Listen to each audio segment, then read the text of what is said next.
क्या कहने हैं? पढ़ोगे? मिलके पढ़ोगे? मिलके पढ़ोगे? तभी पढ़ूंगा, वरना नहीं पढ़ूंगा। इश्क़े नबी का जाम पिलाओ न गौसे पाक, बुलाओ न गौसे पाक। बगदाद मैंने देखा नहीं है, कदमों में अपने मुझको सुलाओ न गौसे पाक, बुलाओ न गौसे पाक। बगदाद मैंने देखा नहीं है, बगदाद मैंने देखा नहीं है। जुल्मों से सितम जफा है बलाओं का राज है, हम जिसमें जी रहे हैं ये कैसा समाज है। जहरीली हो गई है फिजा इस तरह यहाँ, गौसुल बरा से मेरी ये फरियाद आज है। जमीन दे के बसाओ नगों से पाक, बुलाओ नगों से पाक। बहुत खूब। इतना प्यारा कलाम है कि अगर मिलके पढ़े तो यकीन मानिए बगदाद का बुलावा आ जाएगा इंशाल्लाह। इंशाल्लाह। अब बगदाद देख लिया तो मदीना भी जल्दी देख लेंगे इंशाल्लाह। बगदाद मैंने देखा नहीं है, बगदाद मैंने देखा नहीं है। राहत गुज़ी जहां पे खुदा का हबीब है, देखा है जिसने शहर नबी खुश नसीब है। असलाफ की किताब में तहरीर है यही, बगदाद से हुदूद मदीना करीब है। मुझको वहीं से तैबा दिखाओ नगों से पाक, मुझको वहीं से तैबा बुलाओ नगों से पाक, बुलाओ नगों से पाक। बगदाद मैंने देखा नहीं है, बगदाद मैंने देखा नहीं है। आखिरी शेर। मेहनत मैंने की और थकान आपको छोड़ दी। एक शेर पढ़ता हूं। बगदाद मैंने देखा नहीं है, मैं क्या करूंगा सुन के ज़माने की हिकायत। वजह सुकून है शहजीला की करामत, बरतानिया अफगान से क्या लेना है मुझे। मौका मिला तो देखना पूछूंगा एक बार, कब जाऊंगा इराक बताओ नगों से पाक, बुलाओ बंदना से बुलाओ नगों से पाक। बगदाद मैंने देखा नहीं है। अल्लाह करीम मेरे पढ़ने को और आपके सुनने को अपनी बारगाह में कबूल फरमाए। आमीन। मैं एक काम कर रहा हूँ, बताऊं उस काम के बारे में? शायद कुछ नौजवान जानते होंगे। आज हमारी बच्चियां कहीं ना कहीं इर्तिदाद का शिकार हो रही है। इर्तिदाद समझते हैं? मुर्तद हो जाना, दीन से फिर जाना, इस्लाम छोड़ देना। मुस्लिम लड़की जो अब तक किसी मुसलमान के घर में 20 साल तक रही, वो डायरेक्शन न मिलने की वजह से, दीनी तालीम न मिलने की वजह से आज किसी गैर के साथ चली जाती है। कभी इस कस्बे की, कभी उस कस्बे की, कभी इस गांव की, कभी उस गांव की। जब भी आप मोबाइल उठा करके देखें तो आपको ये चीज सुनने को मिलेगी, देखने को मिलेगी। ये बात सच कह रहा हूं कि नहीं कह रहा हूं? आप सब गांव के जिम्मेदार लोग बैठे हैं, बुजुर्ग लोग बैठे हैं, मेरी बात सुनिए आप गौर से। ज्यादा लंबा नहीं बोलूंगा, बहुत मुख्तसर सी बात करनी है। ये बताइए, जो बच्ची जा रही है, पूरी नस्ल जा रही है। हम सब हव्वा की औलाद है। एक हव्वा से पूरी दुनिया बसी है। अब एक लड़की अगर काफिरा हो गई, एक लड़की ने अगर इस्लाम छोड़ा, तो आप मुझे बताइए उसकी आने वाली नस्लें भी, अल्लाह ना करे, सब काफिरी होंगी।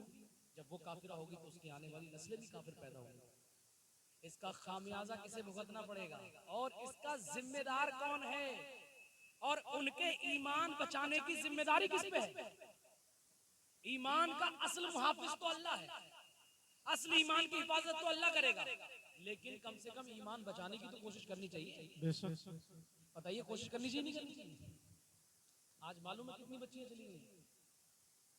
ये सारी बातें स्टेज पे बताने की नहीं होती, लेकिन दिल रोता है। हम लोग बहुत झूमते हैं, देखिए अभी कितना झूम रहे थे हम लोग, लेकिन सच्चाई ये है, हंसते हुए भी अच्छा नहीं लगता है। मुसल्ले पे बैठे तो भूख निकलती है, रोना आता है। करोड़ों मुसलमान होने के बावजूद, हजारों मदरसे होने के बावजूद, हजारों इंतजामात होने के बावजूद भी हमारी बच्चियां अगर गैरों के साथ जा रही हैं, तो इसमें जिम्मेदारी, रेस्पॉन्सिबिलिटी सिर्फ हमारी है, दूसरों की नहीं। बेशक अच्छा, जल्दी जल्दी वजह बता दूं। पहली वजह मुर्तद्दा होने की, काफिरा होने की यह है कि हमने अपनी बच्चियों को दीन नहीं सिखाया। सच्ची बता रहा हूँ कि जो बच्ची दीन सीख जाती है, जिसको हुजूर का किरदार मालूम होता है, फातिमा तो ज़हरा की जिसने सीरत पढ़ी होती है, वो मर तो जाएगी लेकिन किसी काफिर के साथ नहीं जाएगी। बेशक बहुत खूब। जान तो दे देगी लेकिन किसी काफिर के साथ नहीं जाएगी। मानेंगे इस बात को? तो दीन कौन सिखाएगा? खाली जलसे में आके नारा लगा लेना, खाली झूम जाना, अपने घर की बच्चियों की फिक्र करें। आप ये गौर करें, नजर रखें उस पे कि हमारी बच्ची उठती कहाँ है, बैठती कहाँ है, जाती कहाँ है, रिलेशन किससे है, ताल्लुकात किससे हैं। अगर एक भाई गौर नहीं करेगा, अगर एक बाप गौर नहीं करेगा, तो मुझे बताइए फिर कौन गौर करेगा? क्या पड़ोस के लोग ध्यान रखेंगे? जब मीडिया वाला उससे पूछता है बच्ची से कि तुम्हारे इससे ताल्लुकात कब से थे, तो वो लड़की बताती है, इंटरव्यू में बहुत सी लड़कियां बताती है कि मैं इससे ताल्लुकात में 3 साल से थी, 2 साल से थी। अब मुझे बताइए जरा ईमानदारी के साथ, 2 साल तक उसका बाप क्या अंधा बन जाता है? उसके घर का जो बड़ा है वो क्या अंधा बन जाता है? उसकी माँ है क्या वो अंधी है? उसे कुछ दिखता नहीं है कि हमारी बच्ची के ताल्लुकात किससे हैं? अरे घर वाला नहीं जानेगा तो कौन जानेगा? मेरी बात समझ रहे हैं सब लोग? मैं कुछ तल्ख बातें कहूंगा, लेकिन बेटा हूं आपका, आपका भाई हूं मैं, आपका दोस्त हूं मैं। मेरे दिल के अंदर जो दर्द अल्लाह ने रखा है उसको समझिए आप। बहुत अच्छा है, जलसा सजा लिया, बहुत बेहतर है, नारा लगा लिया, लेकिन याद रखिए अगर बुनियादी काम पे ध्यान नहीं देंगे तो आज एक एक करके बच्ची जा रही है, कल ऐसा ना हो हजारों बच्चियां हमारे हाथ से निकल जाएंगी। एक मुहिम चल रही है, उनकी साजिशें हैं गैरों की। वो गैर क्या करते हैं?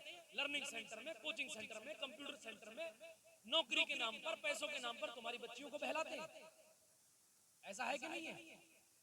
शहरों का हाल बहुत खराब है, गांव का हाल तो फिर भी अल्लाह का शुक्र है, फिर भी अल्लाह का शुक्र है कि बहुत मुश्किल से कोई केस निकल के आता है, लेकिन शहर के अंदर हालात बहुत खराब है।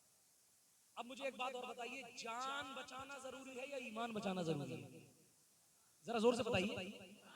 जान बचाने के लिए मेहनत होनी चाहिए या ईमान बचाने के लिए?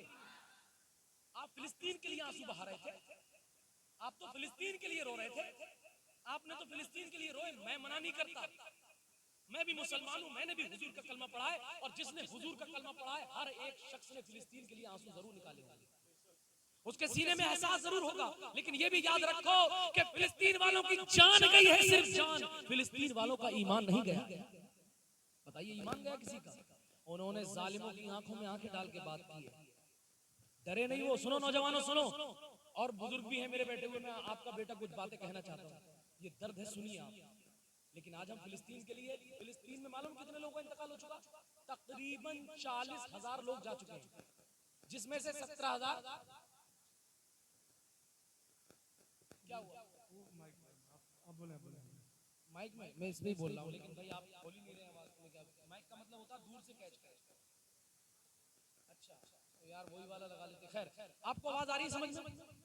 आप समझ ले तो मेरी माँ बहनों को समझा दीजिएगा, क्योंकि इतना टाइम नहीं है। सुनिए, हाँ, मैं ये कह रहा हूँ कि फिलिस्तीन के लिए हम आंसू बहा रहे थे, फिलिस्तीन के लिए हम पैसा इकट्ठा किए। आप लोगों ने भी पैसे इकट्ठे करके भेजे होंगे कि वहीं पे कोई कोई रोता हुआ बच्चा, कोई घास खाता हुआ बच्चा, कोई खाना नहीं मिल रहा, किसी को पानी नहीं मिल रहा। दूसरी करबला देखनी है तो फिलिस्तीन में देख लीजिए, अच्छी बात है, आंसू बहाएगा। लेकिन फिलिस्तीन वालों की तो सिर्फ जान गई, तुम्हारी बहनों का तो ईमान जा रहा है। अब आप एक तरफ कह रहे हो कि नहीं ईमान बचाना ज्यादा जरूरी है, ईमान की फिक्र होना ज्यादा जरूरी है, तो ईमान बचाने की कोशिश कौन करेगा? इसलिए मैं हाथ जोड़ रहा हूं, आपके सबके हाथ जोड़ रहा हूं बरेली शरीफ से आके, कि खुदा के वास्ते आधी रोटी खा लीजिएगा, तन पे कपड़ा हो ना हो, मकान की छत बेहतर हो कि ना हो, घर में टाइल पत्थर लगे कि ना लगे, लेकिन तुम्हारे घर के अंदर रहने वाला हुजूर का गुलाम होना चाहिए। बेशक तुम्हारे बच्चे हुजूर के गुलाम होने चाहिए, तुम्हारी बच्चियां कनीज़े फातिमा होनी चाहिए। हमने देखा है जो हुजूर का गुलाम हो जाता है वो फांसी के तख्त पे भी चढ़ के कहता है कोई गुल बाकी रहेगा ना चमन रह जाएगा पर रसूलुल्लाह का दीन हसन रह जाएगा। बहुत खूब, बेशक हक है। इज्जतों के साथ खिलवाड़ हो रहा है। और दूसरी वजह यह है मुर्तद्दा होने की कि जिस तरीके से आज हमने घर बनाए, जिस तरीके से आज हमने मस्जिदों को खूबसूरत किया, जिस तरीके से हमने आज मदरसे बनाए हैं, आप मुझे बताइए मस्जिदों की जरूरत है, मदरसों की जरूरत है, बेहतर है, घर बनाने की भी जरूरत है, मानता हूं। खानकाहों को भी डेवलप किया, एक से एक बड़ी खानकाह में पत्थर लगाए हमने। अब मुझे बताइए जरा सीने पे हाथ रख के, क्या तुम्हें अस्पतालों की जरूरत नहीं है? क्या हमें अस्पतालों की जरूरत नहीं है? बेशक क्या हमारे बेहतरीन अस्पताल नहीं होने चाहिए? आज हमारी बहनों के साथ इस अस्मत सरी के मामले आते हैं, उनकी इज्जतों के साथ खिलवाड़ किया जाता है अस्पताल में, नॉर्मल डिलीवरी पे भी ऑपरेशन हो जाता है अस्पताल में। ये तल्ख बातें सुनना पड़ेंगी, लेकिन हमने क्या किया? हमने तो जेसीबी खरीदी, हमने क्या किया? हमने तो भट्टे खरीदे, हमने क्या किया? हमने तो घर में टाइल पत्थर लगाए, हमने क्या किया? हमने तो प्रॉपर्टियां खरीदी, बैंक बैलेंस बढ़ाया, तो बैंक बैलेंस तो मिल गया, घर तो अच्छे हो गए, लेकिन बच्चियों की इज्जतें महफूज नहीं है। बेशक ये बताइए कि जैसे मस्जिद बन सकती है खूबसूरत, क्या आज हमें learning centre, coaching centre, computer centre की जरूरत नहीं है? बताएं जरा भैया। और ये बताइए जैसे मदरसा बन सकता है, क्या वैसे लर्निंग सेंटर, कोचिंग सेंटर नहीं बन सकता? बना सकते हैं कि नहीं बना सकते? अरे मैं सच्ची बता रहा हूं, अल्लाह की इज्जत की कसम खा के कह रहा हूं कि जो काम गैरों ने 50 साल में नहीं